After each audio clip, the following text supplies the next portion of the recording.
Hello! Today's lesson is on there is and there are.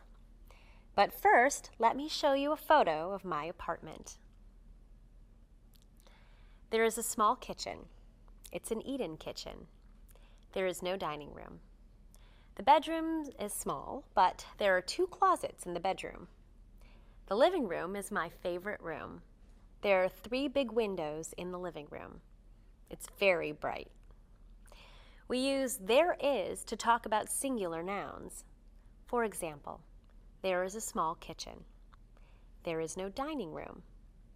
Theirs is the contraction of there is. We use theirs in spoken English and in informal writing. There's a small kitchen. There's no dining room. We use there are to talk about plural nouns. For example, there are 2 closets. There are 3 big windows. Notice the word order for yes-no questions with there is and there are. We put is or are before there. Is there a kitchen? Or are there closets? To answer yes-no questions with there, we can say, yes, there is, or no, there isn't.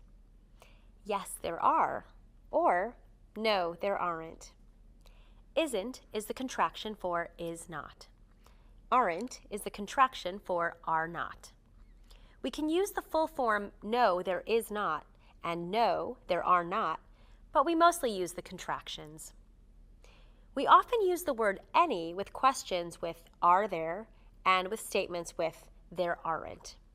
For example, are there any closets? There aren't any closets. Now, are there any questions?